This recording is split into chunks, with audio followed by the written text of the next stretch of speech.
The last time I did a reading vlog, I feel like everything felt very different, and I think at the moment, because of everything that's going on, I think that things are kind of moving really fast. And when it kind of turned May, I had a bit of a wobble, because previously kind of the lockdown and staying at home all the time had become, it was like a novelty, and now it's here to stay, and it's just been quite a weird time. I've seen a change in my reading habits, as in I don't really read that much, but to be honest, I am now not giving myself shit over how much I read, because there's no point. In my last reading vlog, I had just started East West Street by Philippe Sands. I loved this book. It was from a different perspective. It looked at the Holocaust from a different view, from that of a lawyer. The epilogue in particular was particularly powerful, and I was kind of just astounded by this book. Because I read East West Street, I then went and pre-ordered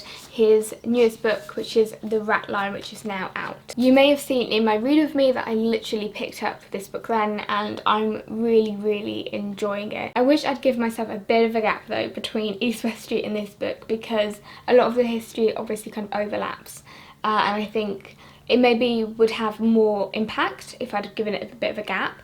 But having said that, I really like that this book actually feels very different. These books in their own way are obviously very heavy, and I think this has been part of my problem. So my last recent read was also Normal People, and for a very different reason. Normal People comes with its own weight. I'm still currently reading The Rat Line, but I'm having trouble moving on slightly from the other books I've read. I think my next book is going to be The Switch by Beth O'Leary, because I really loved The Flat Share. So I think I'm going to sit down and have a read of this for a bit.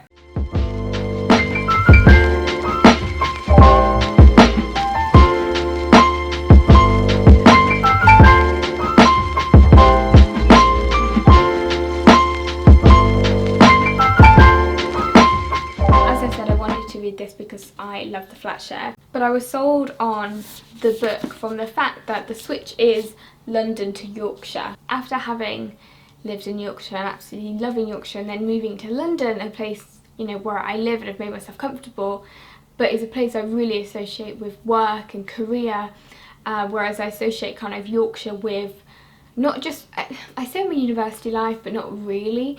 It's a place I want to return to. It's a place I associate with maybe life more than work. That's been pretty harsh on London, because I love London too, but the switch around, kind of swapping a London life to go up to Yorkshire, really appeals to me. I love that kind of location swap. I know this is very London centric, so apologies, but there is a massive part of me that just loves books set in London, because I can see all the places and know them really well. And in The Flat Share, it was like particular places in South London that I was familiar with, and you know, locations that are like real London. You know, she's not living like a massive flat in Notting Hill, she was living in South London.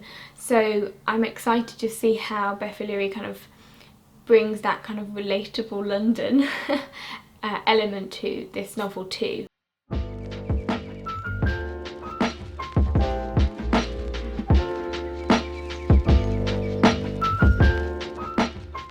Even though I'm only like the tiniest bit way through the switch, I already think I'm going to really enjoy this. Her writing is just kind of like relaxing, but like witty, but it mixes the kind of humour along with some really like already like quite meaningful moments that kind of like hit you. In The Flat Share, I loved the segments between Tiffy and Leon, and it was almost my favourite when they were those two separate characters. I almost preferred those bits in the book than when they were in the same space together, and I think that might be the same with The Switch.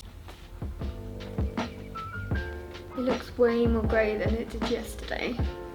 Yeah. It looks really miserable. Do you want to go for a walk soon though? Yeah, sure.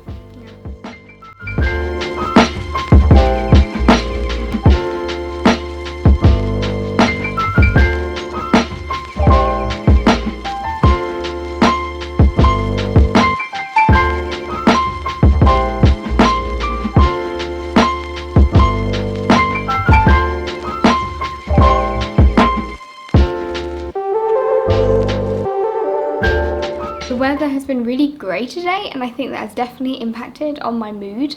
We've just made some scones, and yes, I say scones. Ben, what do you say? Scone. No. Yes.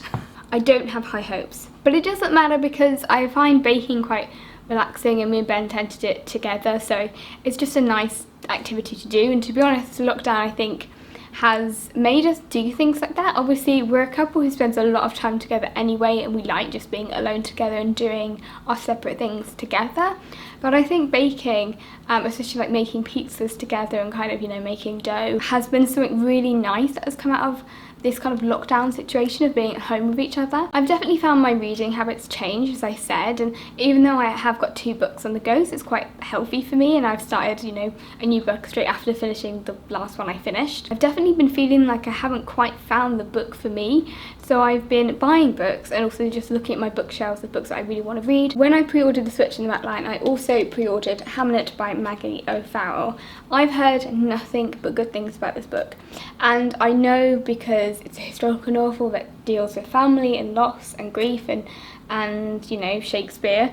I know that there is so much in this book that I will love, but it has also made me slightly apprehensive about starting it, and I don't know if any of you have that as well. When you think you know you found a book that will probably be one that you, I don't know, becomes a favourite, I almost put it off a little bit. Ooh, what does that mean? It means 10 minutes have passed. Should we see if they're good? The scones should come out of the oven now. And I'm back, and the scones were a failure. I just didn't like. I can see that you're watching me fail to get my words out. I'm not watching you fail. You are. I was thinking, babe, we do live next to a Tesco's, so we go get some scones and we say we made those. No one needs to know. So the scones came out well. Before we got interrupted by the oven, I was talking about Hamlet by Maggie O'Farrell. I really want to read this, but I do have a feeling I'm going to put it off for a while, and I don't know why. But I do, it's because it's supposed to be really good. But anyway. One of the other books I pre-ordered is Rodham, about Hillary Rodham Clinton by Curtis Sittenfeld. It's about what would happen if Hillary didn't meet or didn't marry Bill Clinton. I really want to read Curtis Sittenfeld because I haven't read anything, and a book that's been on my TBR forever is The American Wife, so I think I would like to try maybe and read this before I read Rodham. I'm not quite sure. The other book I pre-ordered is Midnight Sun because I loved Twilight. I am excited about Midnight Sun. I never felt like I was missing, you know, that novel. I kind of had presumed that we would just never get it, and I haven't really thought about Twilight for a long time, but I would like to revisit it, so I know that I will probably reread Twilight around the time in August when Midnight Sun is released. I mentioned in my video that I uploaded last week, which was the classics tag, but this is one of the classics that I really want to read, and it's been on my mind a lot more, and I'm actually hoping to do a project around kind of writing in the Midlands, or not a project, I kind of want to do a YouTube video and potentially do a type of read along. So if it's something that you'd be interested in, would you like to do a read along with Middlemarch? Is it a book that you're interested in? Let me know.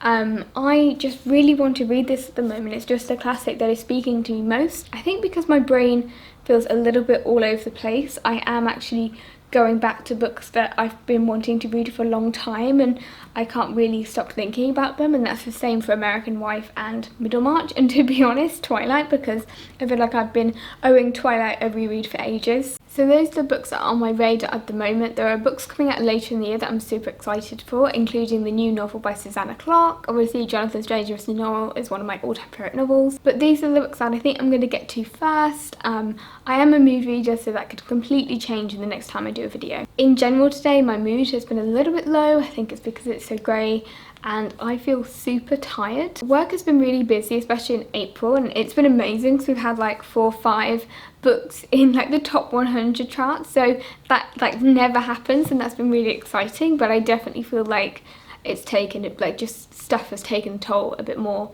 So I think this evening me and Ben are just going to watch some Hollywood on Netflix. We started to watch it, and actually it really reminds me of Seven Husbands for Evelyn Hugo. And it's kind of sad because I would really love to have Seven Husbands for Evelyn Hugo. It's got similar kind of themes running throughout the novel.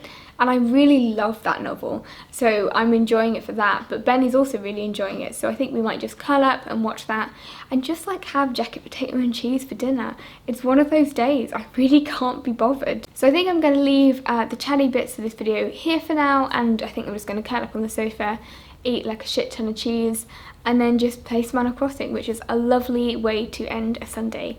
I hope you're all well and looking after yourself and your families during lockdown, and I will see you again very soon.